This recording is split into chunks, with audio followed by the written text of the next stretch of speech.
로마서 9장 말씀입니다.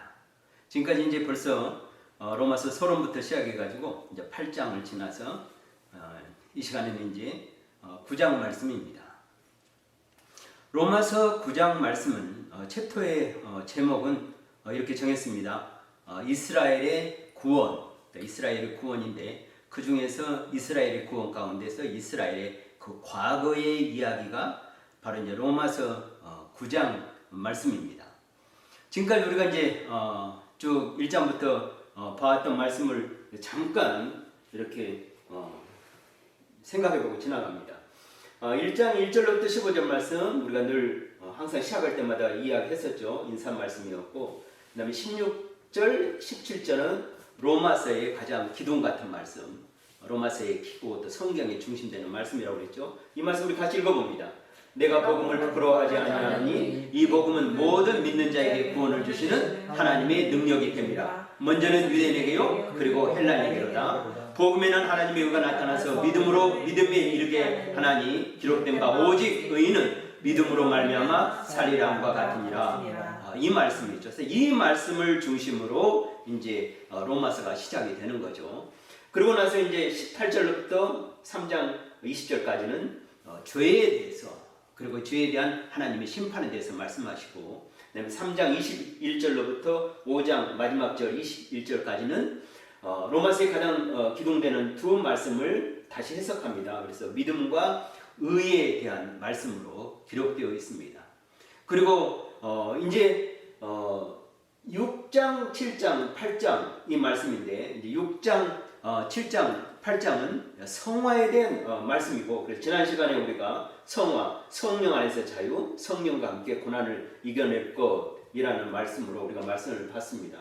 6장은 성화로서 죄로부터 자유, 7장은 성화에 대한 말씀으로 율법에서의 율법으로부터 자유라는 말씀을 이제 봤고, 이제 오늘 이 시간에 이제 우리가 주신 하나님의 말씀, 이제 9장 말씀을 보는데 9장, 10장, 11장도 역시 이제 한 주제로 되어 있습니다. 그래서 이스라엘의 구원에 대한 말씀인데 9장은 그 이스라엘의 과거를 말씀하고 있고, 10장은 이스라엘의 현재, 그리고 11장은 이스라엘의 미래에 대한 말씀으로 9, 10, 11장이 이스라엘을 말하지만 또 이스라엘을 중심으로 열방과 이방에 대한 하나님의 구원 계획은 어떻게 되는가 하는 말씀이 이 말씀에 포함되어 있기 때문에 우리에게 또한 말씀의 확장이죠. 또 예수 그리스도 이 땅에 오셔서 그 구원의 역사가 어떻게 이루어가는가, 그는 오시기 전에는 어떻게, 또 오신 때는 어떻게, 또 오신 후는 어떻게, 이 말씀이 바로 이제 이스라엘 구원에 대한 말씀으로 9, 10, 11장 말씀으로 이어집니다. 그럼 이제 9, 10, 11장의 그 말씀을 한번 먼저 설명해 봤습니다. 그래서 기록해 왔는데요. 우리 같이 말씀을 봅니다.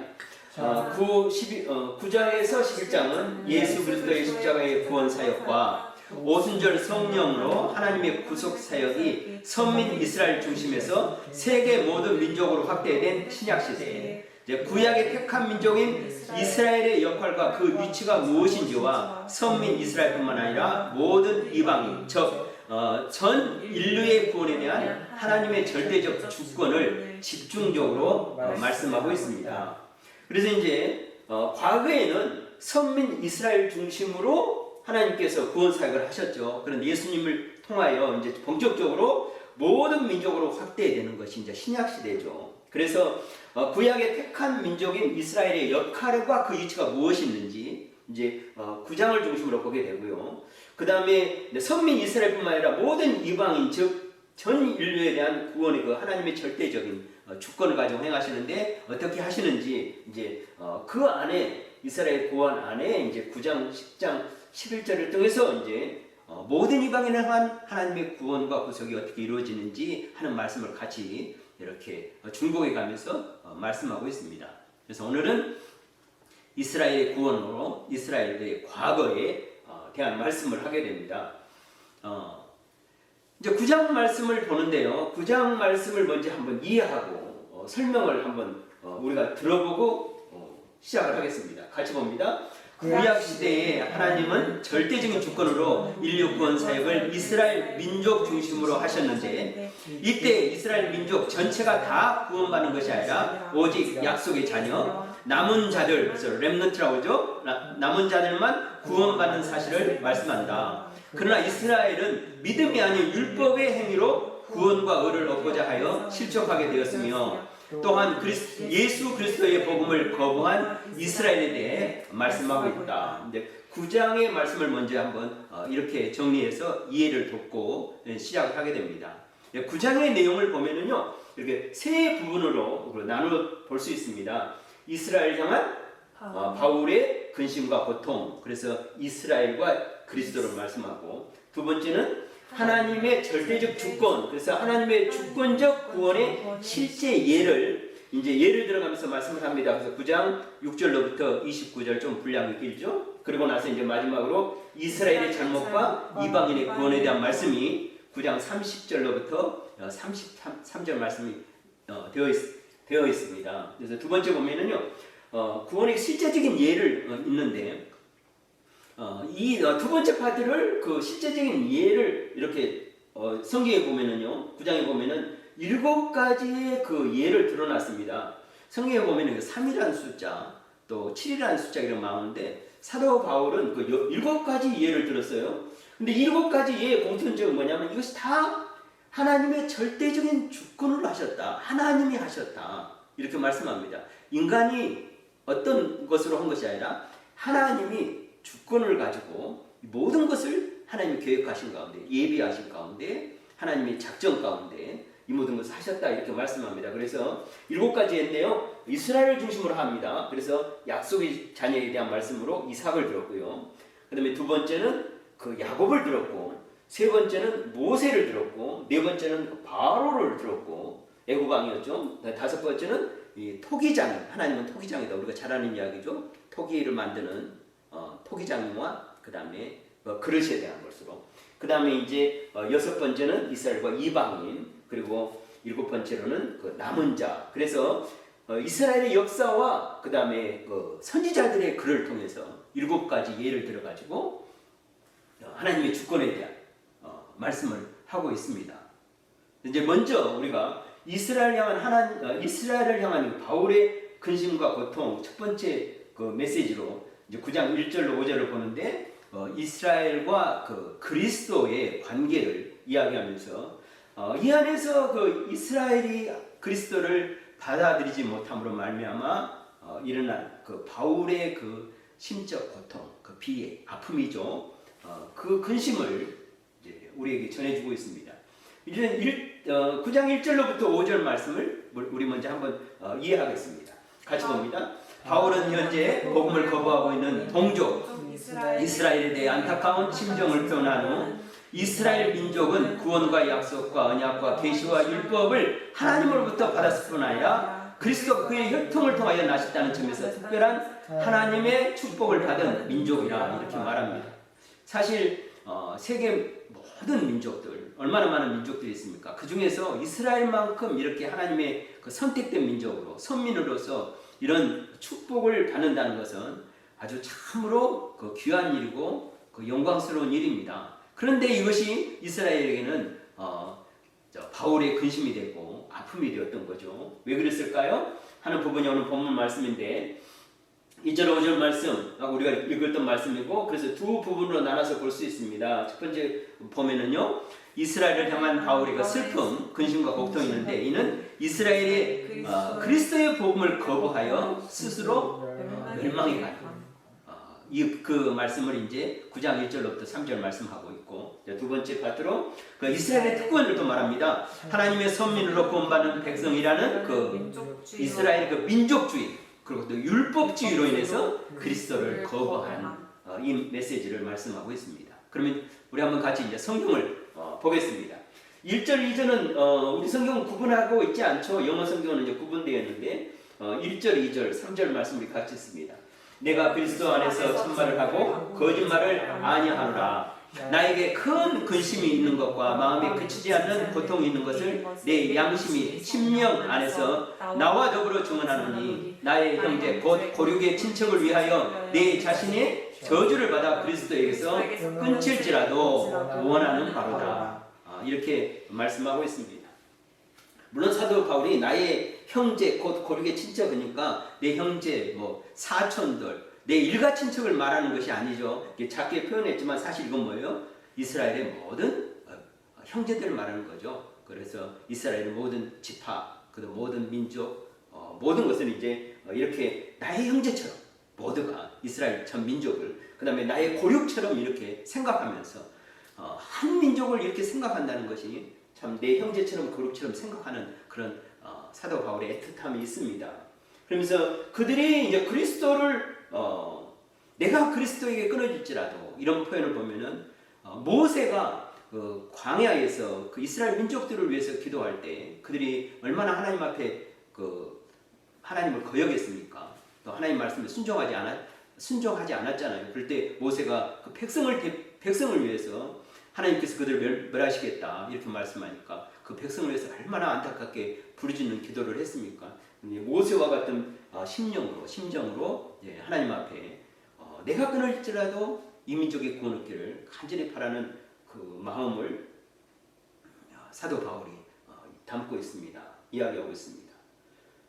일본의 기독교 지도자였던 우찌무라 간조라는 분이 계세요.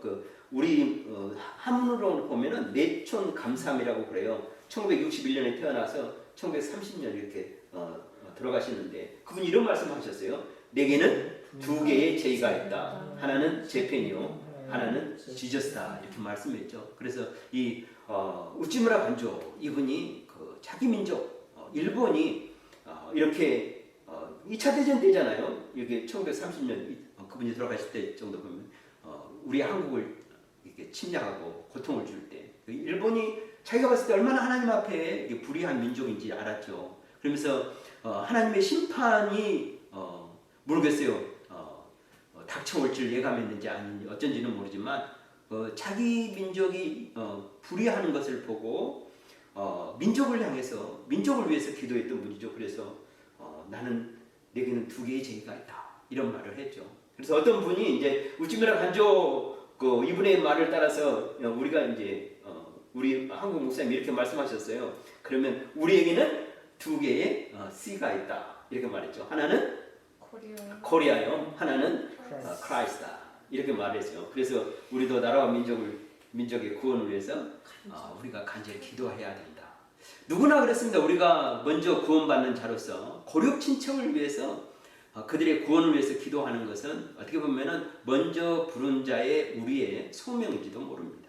이제 진짜 고륙 친척, 우리 형제, 자매, 그 다음에 사촌들, 우리 이웃뿐만 아니라 우리 사도 바울이 말한 것처럼 사실 이제 우리 민족을 향한 하나님의 구원을 위해서 기도해야 되는 것은 민족을 가진 사람이라면 어떻게 보면은 당연한 일이다.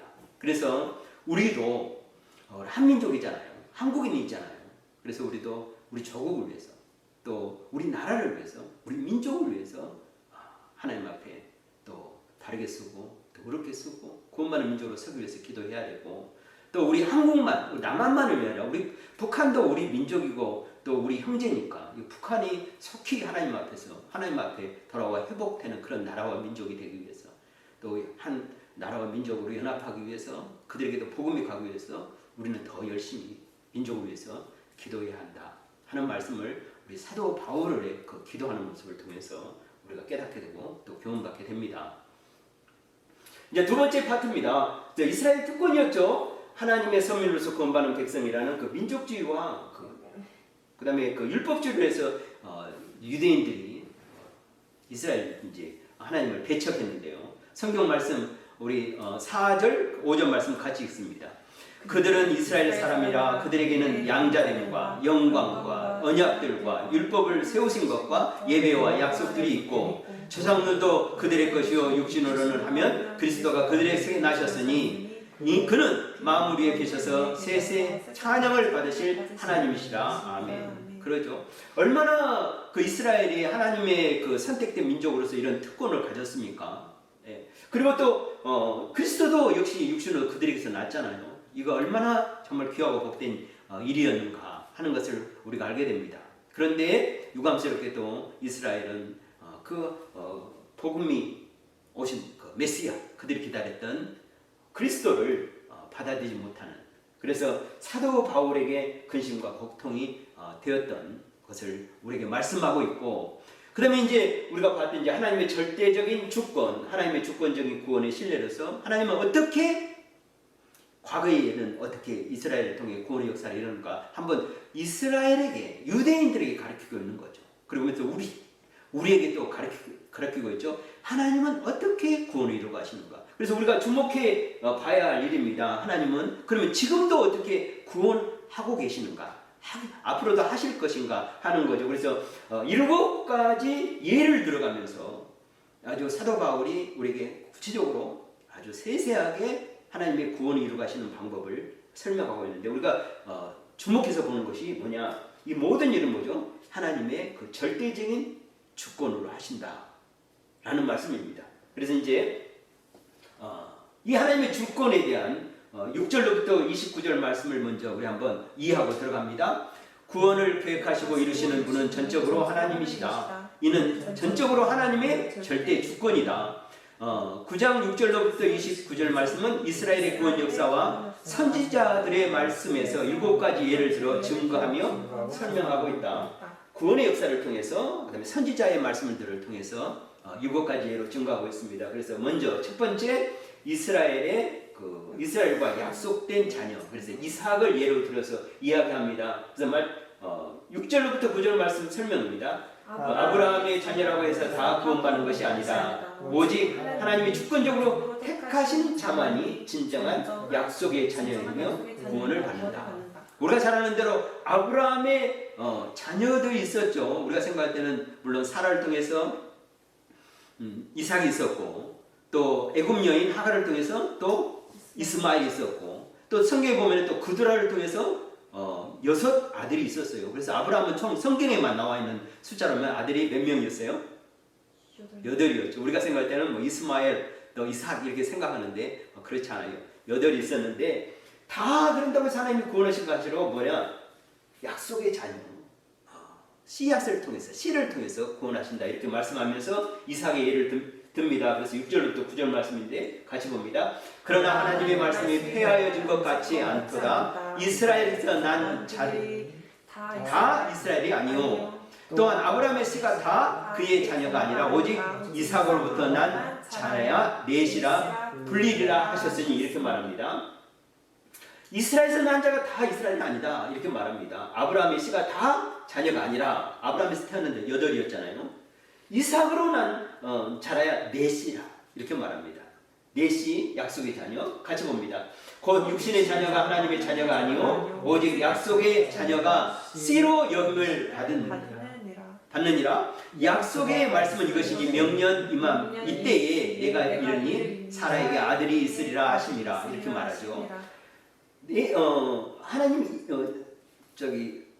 창세기 보면은 천사가 나타나서 내년 명년 이때에 내 아내 사라에게 아들이 있으라는 말입니다. 그 약속을 하셨잖아요. 그래서 그 약속의 자녀라고 그러죠. 그래서 약속의 씨라고 그러죠. 다른 형제로 인해서 다른 아브라함의 자녀가 다 구원을 받는 것이 아니다 이렇게 말씀합니다.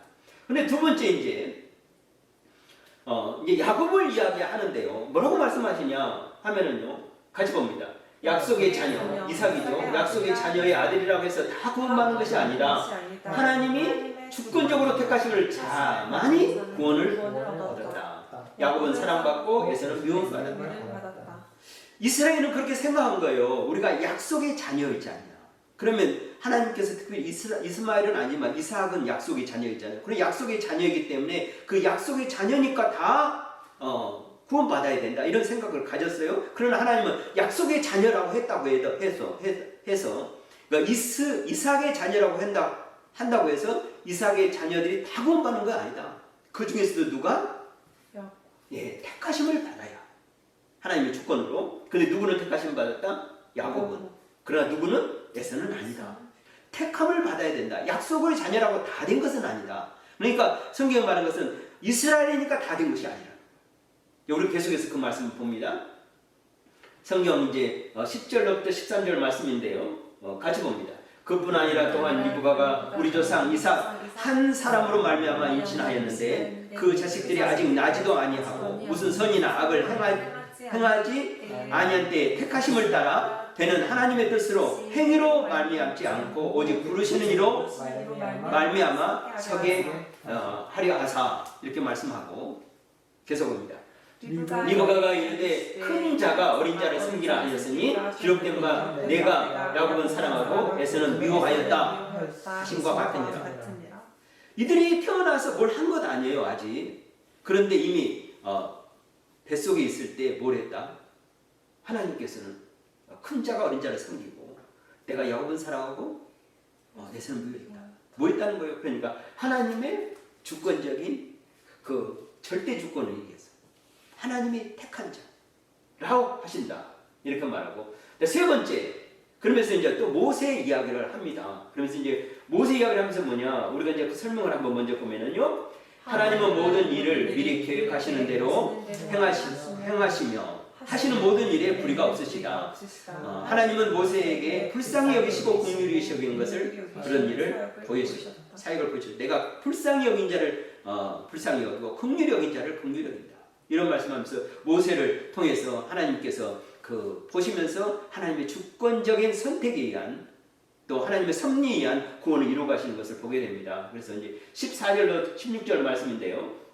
같이 봅니다. 그런즉 우리가 무슨 말을 하리요? 하나님께 불의가 있느냐? 그럴 수 없느니라. 모세에게 이르시되 내가 긍휼히 여길 자를 긍휼히 여기고 불쌍히 여길 자를 불쌍히 여기리라 하셨으니 그런즉 원하는 자로 말미암도 아니요 다름질하는 자로 말미암도 아니요 오직 긍휼히 여기시는 하나님으로 말미암으니라. 예, 우리가 열심히 했다고 해서 되는 것이 아니라 누가 해주셔야 된다?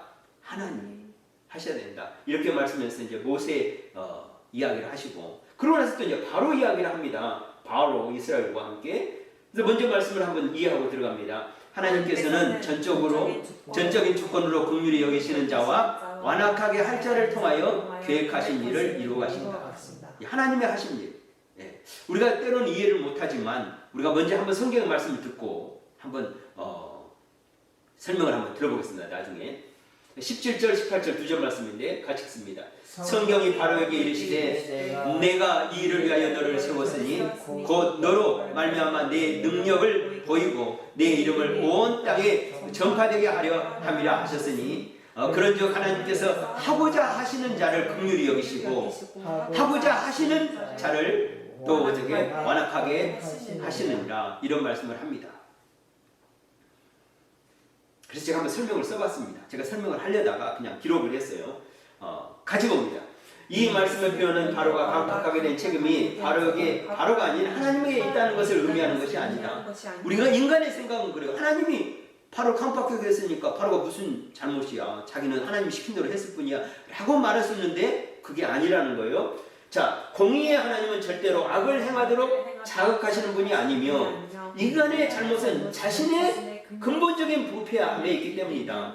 자, 공의의 하나님은 절대로 악을 행하도록 자극하시는 분이 아니에요. 이분은 이런 일을 하는 것은 누구예요?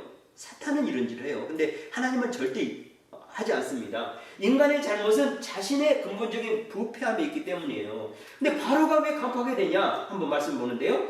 하나님께서는 다만 바로의 죄악된 본성을 그대로 내버려 두어 이러한 일을 발생했다. 우리가 이제 로마서 1장 24절, 26절, 28절 로마서 1장 했을 때 뭐냐? 하나님께서 버려뒀다. 24절 이게 이야기가. 그러므로 하나님께서 그들을 마음의 저욕대로 더러움에 버려두사 이렇게 말씀하시고 26절을 보면은 이 때문에 하나님께서 그들을 부끄러운 욕심에 버려두셨으니 이렇게 말씀하고 28절에 보면은 이렇게 말씀합니다. 또 그들이 마음에 하나님 두기를 싫어하며 하나님께서 그 상실한 마음대로 버려두사 이렇게 말합니다.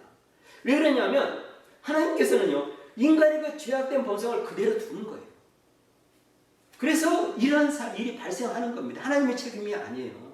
예. 그런데 하나님께서 택한 자, 긍휼적인 자라면 하나님께서 그들을 끄집어내서 연단시키고 훈련시키고 해가지고 어때요?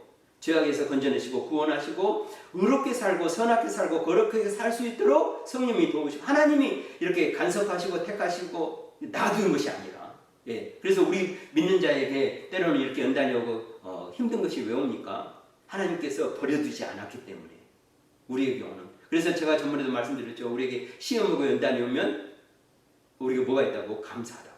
아, 하나님 내가 믿는 자이기 때문에 나에게 어려움이 오는구나. 내버려두면요 큰일 납니다. 이를 바로 같이 돼버립니다. 같이 봅니다. 본문의 핵심적인 의미는 하나님은 이스라엘을 긍휼히 여기셔서 구원하셨고 바로는 그의 죄를 그대로 내버려 두신 것으로 이는 하나님의 절대적인 주권으로 하신 일을 다시 한 번 더 강조하고 있는 겁니다. 예. 그래서 이제 하나님의 주권으로 바로에 대한 말씀을 하셨던 거죠. 그리고 이제 그 다음에 이제 또 토기장 이야기를 합니다. 왜? 인간은 지금 사도 바울이 이제 선교를 하고 전도를 하면서 유대인과 많이 만났잖아요. 근데 유대인들이 계속 이 말씀을 전하면 로마 교회에 보낸 편지에서만 뿐만 아니라 많은 그런 어때요? 얼마나 많은 다툼이 있었습니까? 그래서 이제 사도 바울이 토기장 이야기를 또 하게 됩니다. 이 말씀을 한번 먼저 이해하고 들어갑니다. 하나님이 절대적인 주권으로 어떤 사람은 택하시고 어떤 사람은 버리심으로 구원 사역을 이루어 가시는 일에 대해서 어떤 사람은 마음속에 의문을 제기할 수 있습니다. 특별히 유대인들은 불편한 마음을 드러내기도 하였습니다. 바울은 이에 대하여 선지자 이사야에 있는 말씀, 에레미야에 있는 말씀을 통해서 토기장의 비유를 통하여 근본적으로 인간은 하나님이 흙으로 지으셨다는 그 메시지를 통하여 하나님이 만드신 이 긍휼의 그릇이 이방인 중에서 구원받는 우리라고 말씀하고 있습니다. 그래서 이제 토기장의 이야기를 하면서 하나님의 주권 다섯 번째 이야기를 하고 있습니다. 말씀을 보겠습니다. 혹 내가 내게 말하기를 그러면 하나님이 어찌하여 허물하시며 누가 그 뜻을 대적하랴 하느냐 하리니 이 사람아 내가 누구에게 감히 하나님께 반문하느냐 지은 받는 물건이 지은 자에게 어찌 나를 이같이 만들었느냐 말하겠느냐. 토기장이가 진흙 한 덩어리가 하나는 비 쓸 것을 하나는 천이 쓸 것을 만들 권한이 없느냐 이 말씀을 하고 있는 거죠. 그리고 22절부터 또 24절까지 우리가 계속 읽어봅니다. 만일 하나님이 그의 진노를 보이시고 그의 능력을 알게 하고자 하사 멸하기로 준비된 진노의 그릇을 오래 참으심으로 관용하시고 또한 영광 받기로 예비하신 바 긍휼의 그릇에 대하여 그 영광의 풍성함을 알게 하고자 하셨을지라도 무슨 말을 하리요. 이 그릇은 우리니 곧 유대인 중에서뿐 아니라 이방인 중에서도 부르신 자니라 이렇게 말씀합니다. 하나님은 진노의 그릇에 대해서 어떨 때는 오래 참아요. 어떤 사람들이 그러잖아요. 저렇게 죄 많고 그런 사람들 왜 하나님께서 오래 두십니까? 이렇게 또 참으시기도 하고 또 영광 받기로 예비하신 바 긍휼의 기도에 대해서 영광의 풍성함을 알고자 하실지라도 무슨 말 하겠느냐. 그러면서 이 그릇은 바로 누구다? 이 긍휼의 그릇은 누구냐? 우리다. 근데 우리는 뭐요? 유대인 중에서도 또 이방인 중에서도 부르신 자다. 하나님은 유대인에서만 부른 것이 아니고 이방인에서만 부른 것이 아니라 이 긍휼의 그릇은 유대인에게서도 부르고 이방에서도 부르고 계신다 하는 말씀을 말씀하고 있습니다. 네, 여섯 번째 하나님 주권에 대한 예입니다. 그래서 이제 이방인의 이야기가 나옵니다. 그래서 말씀을 보면은요, 하나님의 절대적인 주권으로 구약 시대에는 하나님의 구원 사역이 이스라엘 중심으로 이루어져서 이방인들이 하나님의 긍휼을 입지 못하였지만 후에는 하나님의 백성이 되고 긍휼을 입게 되리라는 선지자 호세아의 예언을 통하여 이제 이방인의 구원의 때가 왔음을 말씀하고 있습니다. 예. 그래서 이제 이방인의 시대가 열렸죠. 예, 구원의 시대가. 그래서 이제 호세아의 선지자의 예언을 이제 말씀하고 있습니다. 같이 봅니다. 호세아의 그래도 이르기를 내가 내 백성이 아닌 자를 내 백성이라 사랑하지 않은 자를 사랑한 자라 부르리라. 너희는 내 백성이 아니라 한 그곳에서 그들이 살아계신 하나님의 아들이라 일컬음을 받으리라 함과 같으니라. 아멘.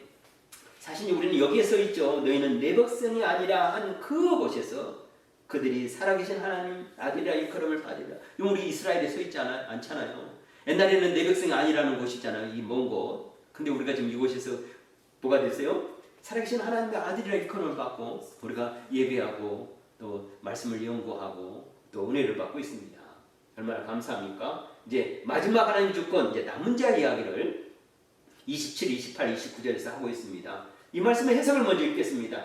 하나님의 구원은 사람의 수에 많음에 있지 아니하고 믿음과 신앙을 소유한 작은 수의 남은 자에게 있다. 바울은 선지자 이사야 예언을 인용하여 하나님은 절대적인 주권으로 작은 수의 남은 자, 즉 약속의 수를 통하여 구원을 이어가신다라고 말씀하고 있습니다.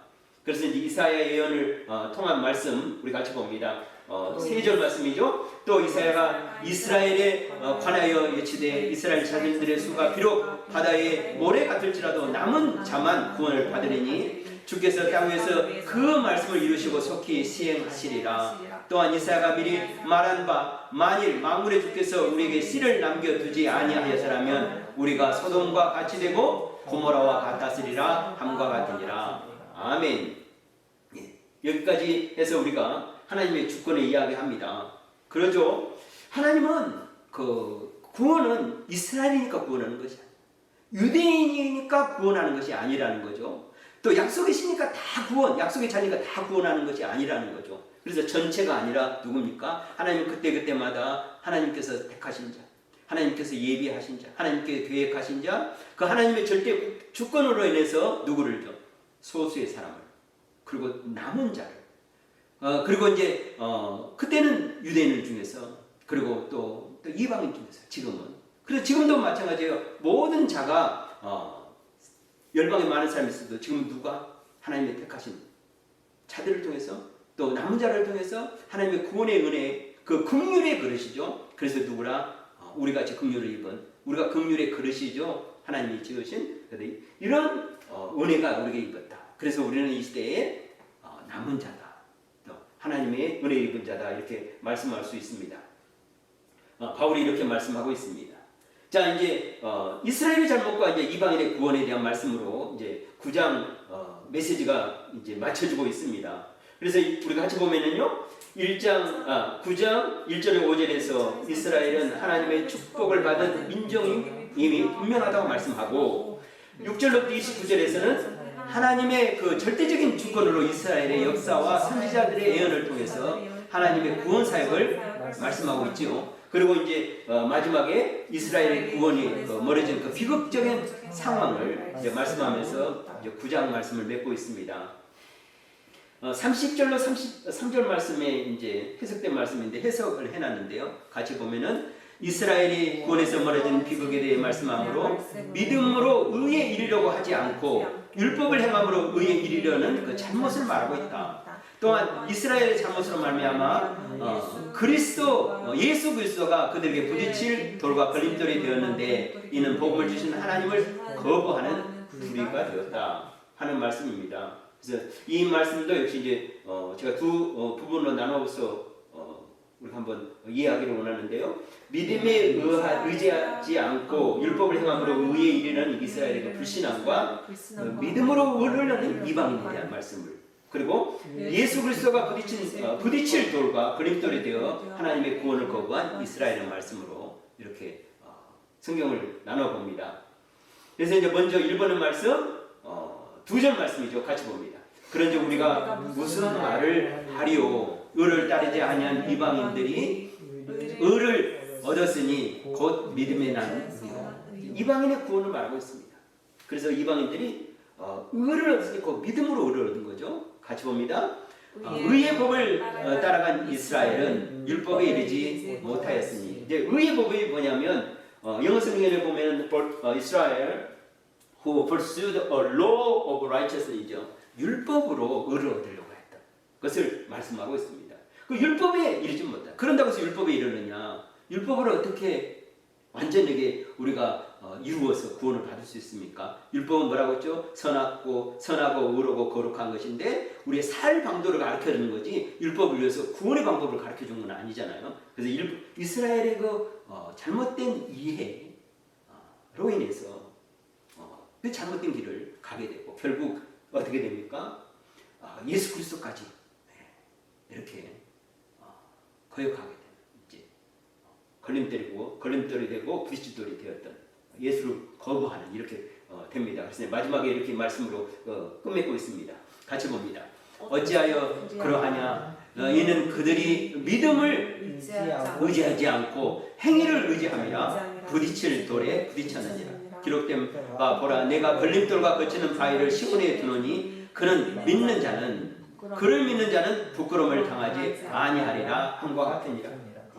예수님이 그들에게는 부딪히는 돌이 되었고 걸림돌이 되었고 거치는 바위가 되었습니다. 그래서 stumbling stone 이렇게 되었고 the stone that cause man to stumble 그리고 rock that make them fall 이렇게 되었습니다. 근데 사실 이스라엘은 예수 그리스도를 받아들이지 않고 영접하지 않았기 때문에 이런 일인데 우리는 사실 이제 예수 그리스도가 어떻게 해서 우리의 디딤돌이 된 거죠. 예수님을 딛고 우리는 구원 얻고 예수 그리스도의 건축자의 버린 돌이 건축물의 모퉁이 되었죠. 예수님이 없다면 그 코너스톤이 없다면 집을 세울 수가 없죠. 그러니까 우리에게는 예수님은 우리에게 디딤돌이 됩니다. 우리는 예수님을 위에 서야 되는 거죠. 그래서 그들은 예수님이 넘어진 돌이지만 우리는 딛고 일어났습니다. 반석 위에. 그래서 예수님이 우리의 반석이라고, 또 머릿돌이라고 됩니다. 얼마나 감사한지. 우리 똑같은 돌이라도 이 돌에 대한 그 믿음이 한 민족은 구원에서 떨어지고 우리는 어때요? 구원의 반석이 되는 표복된 예수님이십니다. 여기까지 우리가 말씀을 봤습니다. 9장에서 주는 우리 교훈으로 우리 9장 말씀을 한번 정리하고 싶습니다. 9장 이스라엘의 구원, 특히 이제 이스라엘의 과거가 주는 우리 교훈인데요. 한번 우리 교훈의 말씀을 보겠습니다. 이스라엘은 섬이라는 민족주의와 율법을 받았다는 율법주의에 빠져 그리스도와 그의 복음을 받아들이지 않았다. 여기서 우리는 인간의 잘못된 이유와 편견이 복음을 받아들이는 데 있어서 얼마나 큰 장애가 되는지 알게 한다. 바울이 자신의 동족 이스라엘의 구원을 위해 애타는 마음 본받아 우리도 형제와 이웃과 민족의 구원을 위해 간절한 마음으로 기도해야 한다. 우리가 하나님의 자녀, 양자, 성숙자의 삶을 살아가도록 하신 하나님의 은혜에 감사하며 성결하고 거룩한 성화의 삶을 살아가야 한다. 하나님의 절대 주권에 있어서 비록 인간적인 생각에서 볼 때 이해가 되지 않는 점이 있다 하더라도 그것이 하나님의 불의하기 때문이 아니라 인간이 불완전한 이성으로 올바르게 이해하고 깨닫지 못한 것인 줄 알고 어떤 말씀에도 절대 순종하는 믿음을 가져야 한다. 그러죠. 우리 성경을 보면 다 이해를 못합니다. 우리가 아직은 불완전하고 이성으로 올바르게 이해하고 하는 그 깨닫는 능력이 부족한 거지 하나님이 절대 불의한 것 아니기 때문에 우리가 성경을 항상 오직 의는 믿음으로 말미암아 살리라. 믿음에서 믿음이 나는 것 때문에 우리가 믿음을 가지고 성경을 대하고 바라볼 때 우리에게 더 큰 믿음이 일어나는 것입니다. 9장 말씀 여기까지 우리가 봤습니다. 그래서 이제 이스라엘의 구원, 이스라엘 과거 그리고 이제 다음 시간에는 이제 10장 말씀 이스라엘의 구원, 이스라엘의 현재에 대한 말씀으로 또 우리에게 하나님께서 은혜 주실 것을 또 사모하고 또 기다립니다. 9장 말씀 주신 하나님께 감사드리며 우리 함께 기도합니다. 하나님 아버지 참으로 감사합니다. 오늘 걸어가고 복된 말씀을 우리에게 주셔서 정말 이스라엘에게 있었던 구원의 역사가 예수 그리스도를 말미암아 우리까지 임하게 됐고 우리를 또 긍휼의 그릇이 되게 하여 주셔서 하나님의 놀라운 은혜를 받고 구원을 받게 해주셔서 감사합니다. 하나님께서 저희를 부르시고 구원하셨으니 이제 우리 고륙 친척들, 우리 형제들, 또 우리의 가족들, 또 우리 민족이 하나님 앞에 구원받기 원합니다. 또 우리 남한, 우리 북한 구원되어서 하나님의 영광을 위해 쓰임받는 이 시대에 거룩하고 복된 영적 이스라엘이 되게 부정하도록 하나님이 이끄시고 역사하여 주시옵소서. 모든 것 주님께 감사드리며 거룩하신 우리 주 예수님의 이름으로 기도드립니다. 아멘.